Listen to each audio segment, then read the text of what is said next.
tivemos um sinal positivo para o Bitcoin hoje. Vou estar falando disso nesse vídeo, vou estar atualizando a análise gráfica do Bitcoin, que chegou a bater no 107, mas depois recuou. Vou estar atualizando a análise dos eventos macroeconômicos. Tivemos algo muito importante acontecendo ontem. Vou falar disso nesse vídeo. Vou estar atualizando a análise de sentimento do Bitcoin, atualizar a análise gráfica das principais criptomoedas. A maioria está caindo, mas tivemos algumas notícias importantes hoje, pedidos de ETFs. Vou falar disso nesse vídeo. Mas antes de continuar, pessoal, primeiramente não deixe de se inscrever aqui no canal Criptográfico no YouTube, ativar o sininho para receber as notificações, deixar o like para dar aquela força, deixar seus comentários aí embaixo, ativar o sininho para receber as notificações e, pessoal, seguir o nosso canal no Telegram, o link vai estar embaixo. Se você seguir esse canal, você vai receber notícias em primeira mão, tá? E uma ajuda que eu peço, pessoal, se vocês participam em alguma rede social, ou grupos aí voltados para criptomoedas, conhecem pessoas que se interessam pelo tema, compartilhe meu vídeo com essa pessoa e compartilhe meu canal, assim você ajuda bastante o canal e ajuda também as outras pessoas a mantê-las informadas, tá? Então bora lá falar da situação do Bitcoin, comentar sobre o que está acontecendo, né? Em termos de gráfico, pessoal, novidades? Difícil ver alguma novidade aqui, né? Para mim o Bitcoin está andando de lado aqui nessa região dos 104. Vamos colocar aqui entre os 100 e os 107 aqui. Já tem alguns dias, já desde o dia 17, que o Bitcoin formou um range aqui, né? E não está conseguindo sair por enquanto, tá? Mas, pessoal, eu vejo isso aqui como positivo, porque ontem o Japão subiu os juros. Hoje a gente teve até um dia de queda aí para as bolsas americanas, mas mesmo assim o Bitcoin se manteve firme, tá? Lógico que não foi uma queda muito forte, né? Mas a gente teve um dia aí em que o mercado ele não foi um dia de subida e mesmo assim o Bitcoin está conseguindo se manter acima dos 100 mil dólares, tá? Então, o Bitcoin está resistindo aí aos eventos que vem ocorrendo aí nos últimos dias.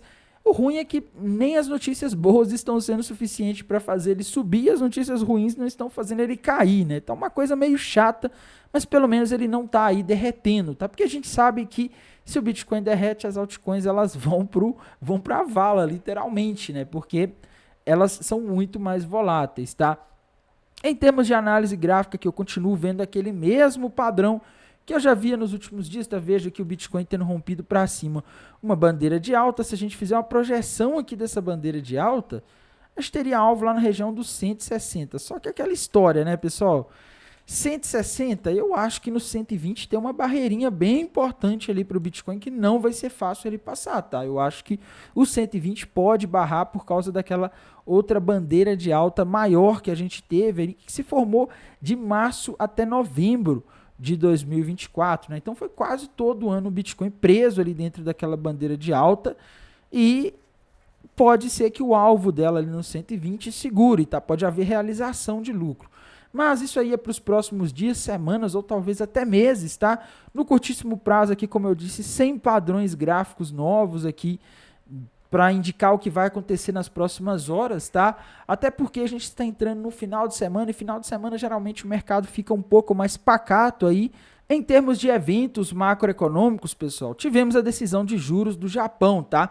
Eu vi muita gente falando, Tainan, você falou que ia cair se eles subissem os juros. Não, eu não falei que ia cair. Eu falei que era uma coisa para a gente ficar em alerta, era para a gente observar, porque poderia acontecer o que aconteceu em agosto. Quando o Japão subiu os juros lá em agosto, final de julho, o resultado foi catastrófico para o mercado. Mas como eu enfatizei várias vezes nos últimos vídeos, naquela época não era só a taxa de juros do Japão subindo, tá? A gente tinha outros fatores que dessa vez a gente não tem.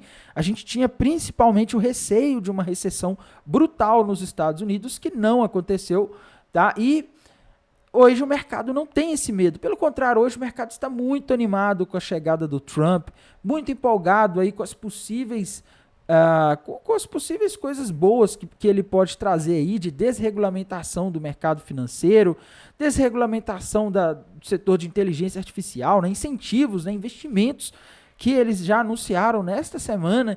Então, assim, muita coisa boa. Isso aí está fazendo com que o mercado não se preocupe tanto com essa subida de juros do Japão, que, querendo ou não, acaba diminuindo um pouco da liquidez global, né? Porque, como eu já mencionei, o Japão é um dos principais provedores de liquidez global por ter uma taxa de juros aí muito abaixo da maioria dos países do mundo, tá?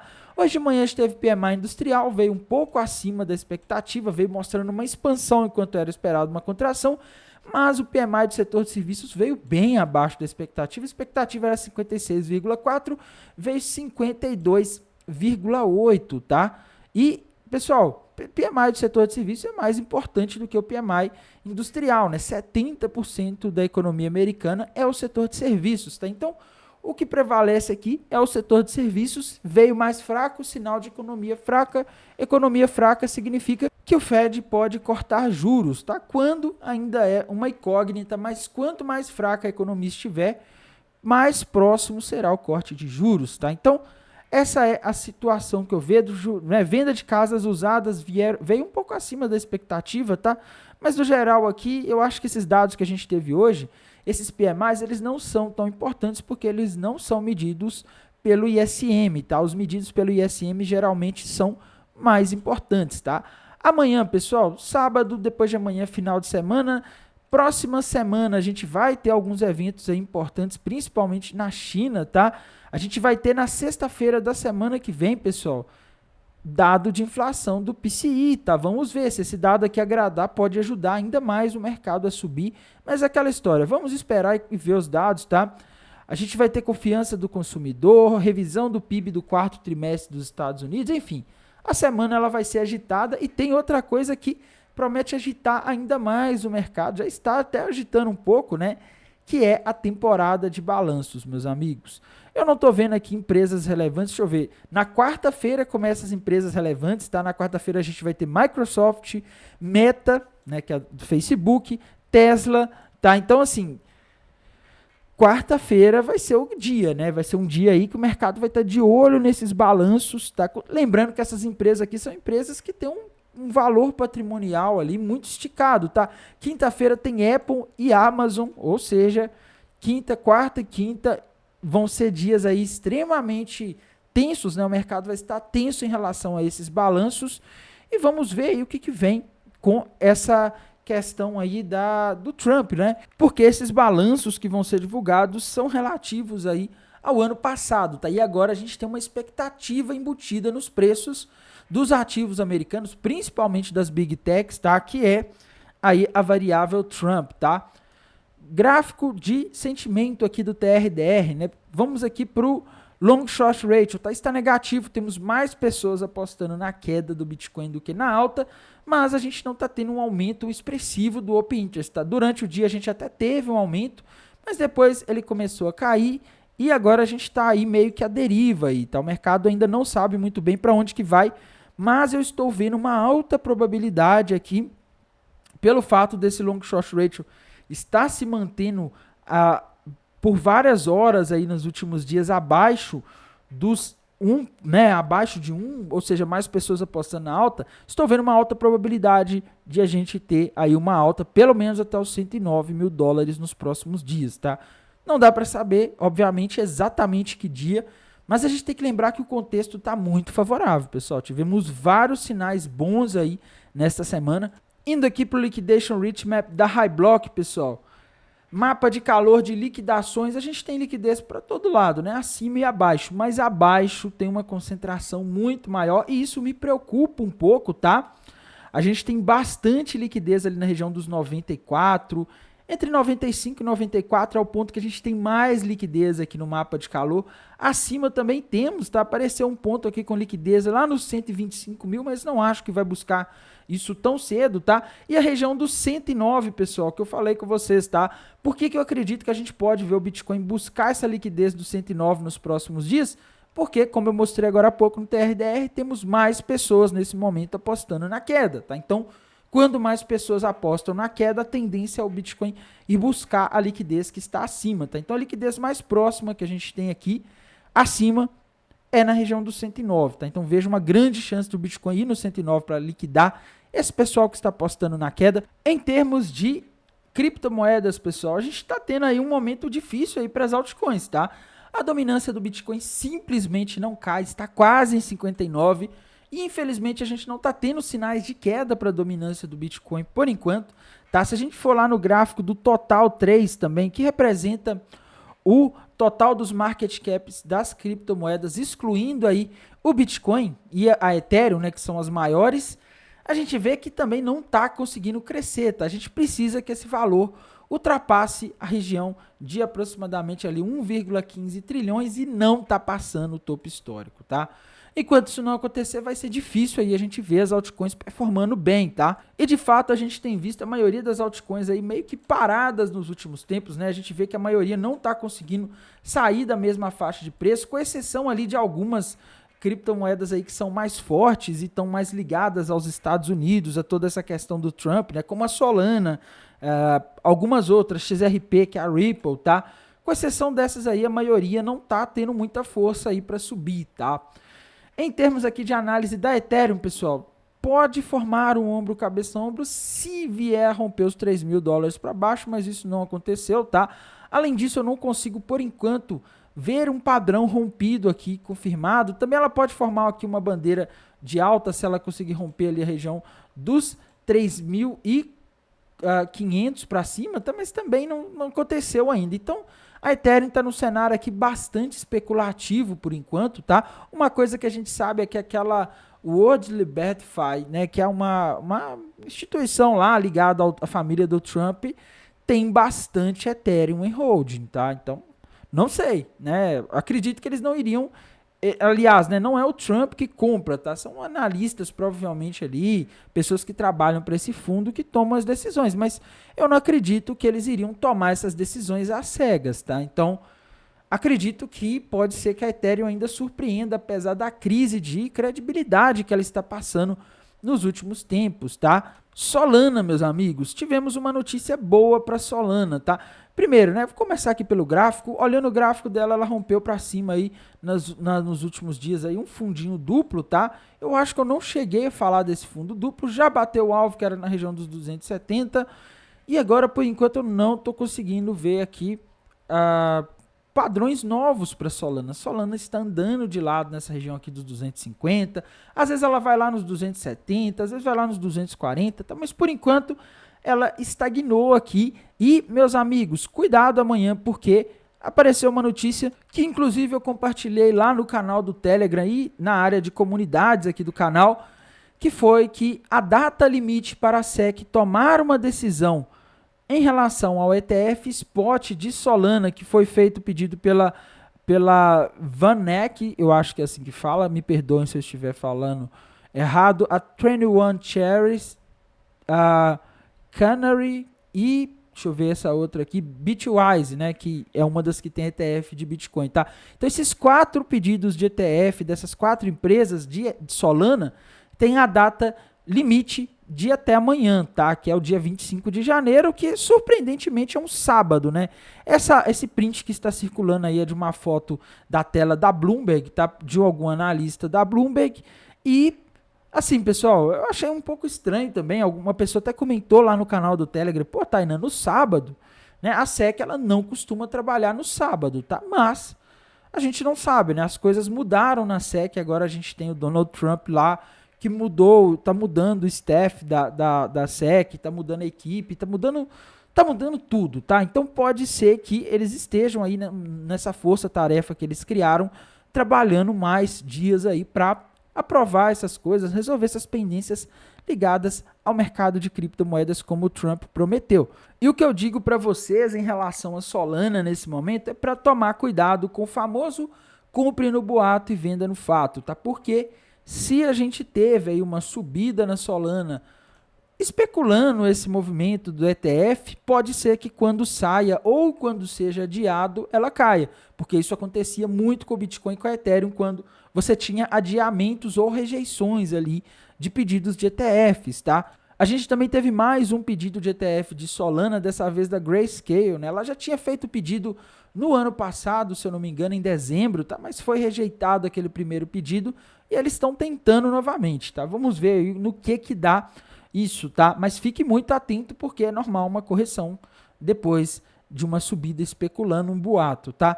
BNB, tá? Para mim não tem padrões gráficos, BNB estagnou nessa região dos 700, 600 e poucos, tá? Sem nenhuma perspectiva de sair desse preço por enquanto. Da XRP, pessoal, gráfico diário da XRP, ainda vejo aqui uma bandeira de alta rompida para cima com alvo lá nos 5 dólares, tá? Mas, para isso, a XRP precisa romper para cima os 3,30, porque é a região de resistência do topo histórico. Enquanto ela não romper isso aí, não dá para ficar se expondo muito, tá? Nos tempos gráficos menores aqui, no gráfico de uma hora ela está lateralizando nessa região de 3 dólares, está sem grandes novidades. Dogecoin, pessoal, a gente tem que tomar bastante cuidado para Dogecoin não acabar formando uma bandeira de baixa, tá? Se ela romper o último fundo aqui, ela pode formar uma bandeira de baixa, e aí ela teria um alvo aqui que se a gente fizer uma projeção, né, a gente teria algo nos 19 ou 20 centavos, tá? Eu não sei se ela vai, mas tomem cuidado, tá?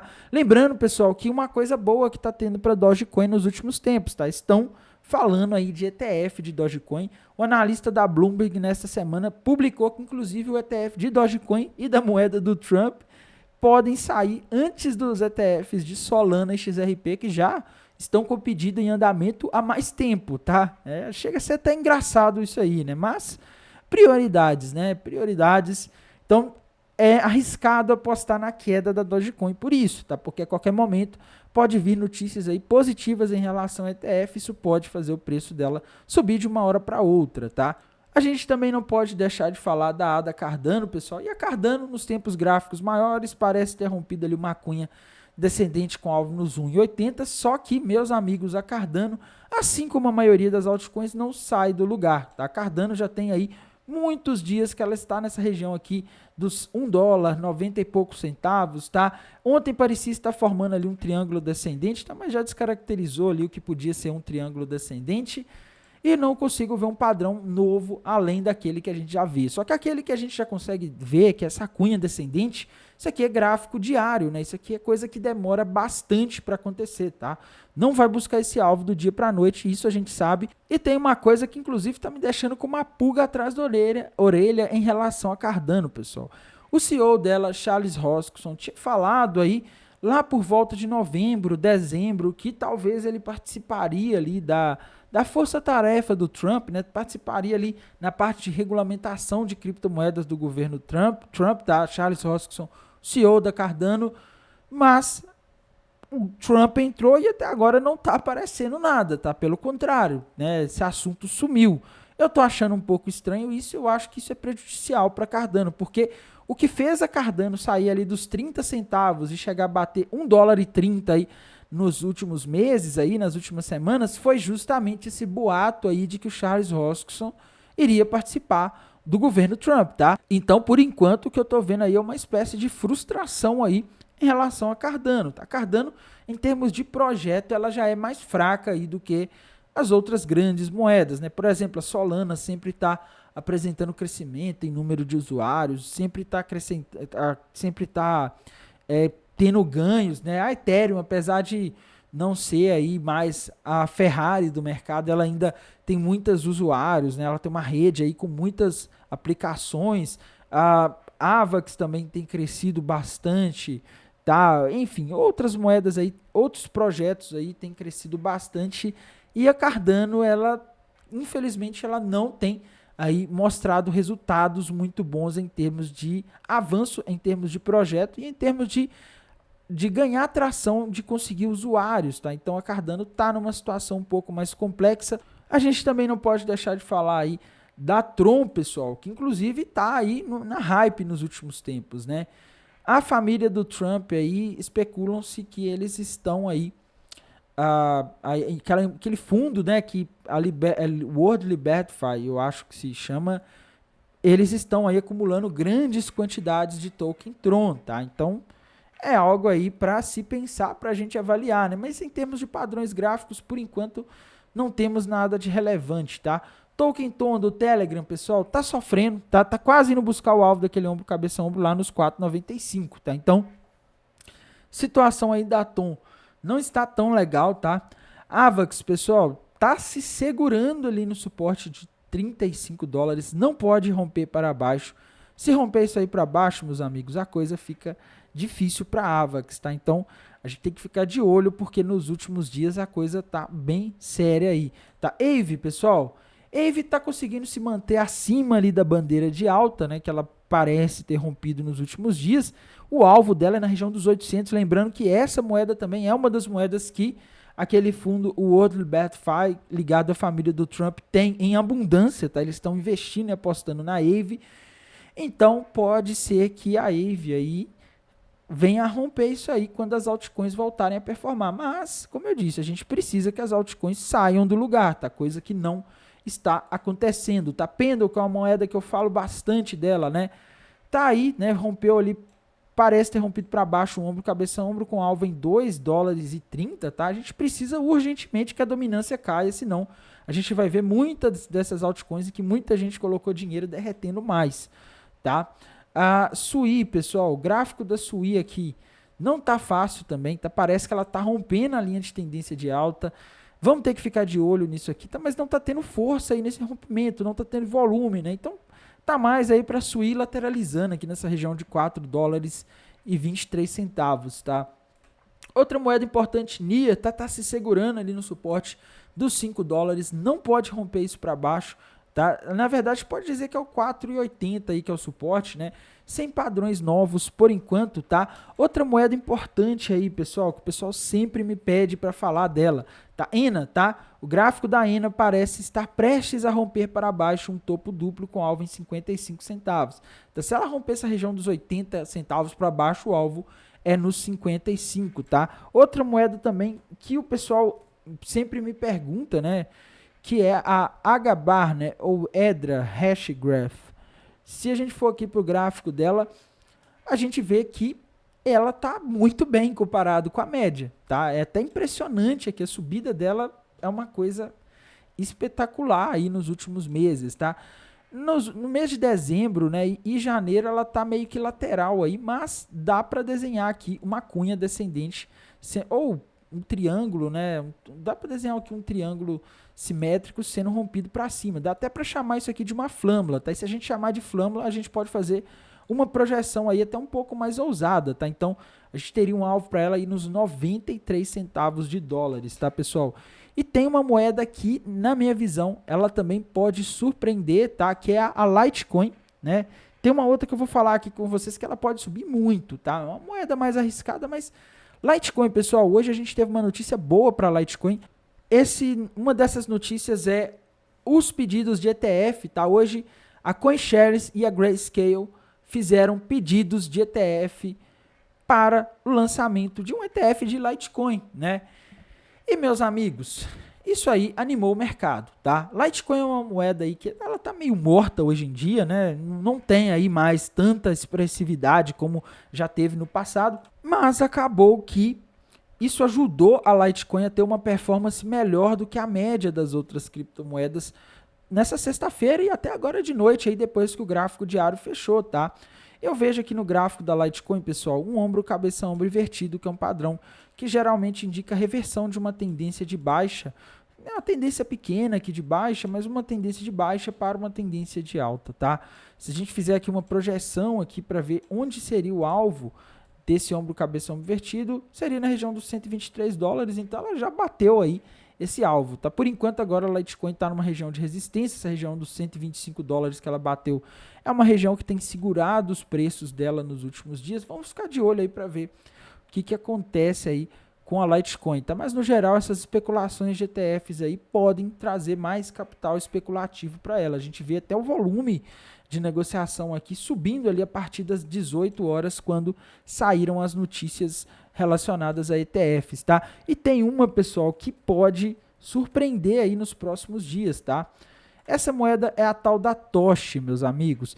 Quando a gente vê aqui, a gente vê que ela foi lançada aí há poucos dias, tá? E desde o dia 15 até agora, ela fez uma subida muito forte, né? Ela chegou a subir aí 400%, é muita coisa, né? E isso aconteceu após ela ser adicionada ao roadmap da corretora Coinbase, que é uma das mais importantes do mundo, tá? E depois lá no dia 23, né, que foi aí ontem, na verdade, a gente teve a listagem dela na Coinbase, tá? Então ela foi listada em uma grande corretora E depois aí, hoje mesmo, né, a Coinbase adicionou mercados futuros dela, tá? Então a gente vê que a Coinbase está dando aí um certo hype para esse projeto, ele está se destacando aí nos últimos dias. Tá? A maioria das altcoins, pessoal, não estão conseguindo sair do lugar, essa é a verdade, mas tem algumas, principalmente as altcoins americanas, projetos americanos, estão conseguindo ter uma performance legal, tá? E o que eu vejo aqui é que a Toshi parece estar rompendo para cima hoje uma bandeira de alta, que se a gente fizer a projeção alvo, está lá em 0,0012, tá? Ou seja, a gente estaria falando aqui de uma subida na casa dos 90%, quase 100% de alta se ela conseguir bater isso daqui. Agora, tem que tomar um certo cuidado, tá? Porque isso daqui a gente está falando de uma moeda nova, uma moeda que tem poucas corretoras, tá? E que tem muito mais volatilidade do que o normal, tá? Então, se acontece alguma coisa aí e as moedas começam a cair nos próximos dias, ela tende a cair muito mais também. Tudo que sobe muito rápido também costuma cair muito rápido, tá? Então é só um alerta porque não dá para arriscar muito dinheiro nisso daqui. Mas, como eu disse, tá? É um negócio aí um pouco arriscado que tem um retorno o esperado, né? Um retorno possível aqui que é bastante interessante também, tá? No mais, pessoal, irei mantendo vocês atualizados aqui pelo canal do YouTube, lá pelo canal do Telegram. Desejo a todos um excelente final de semana, um bom descanso e bons negócios. Até mais. Tchau.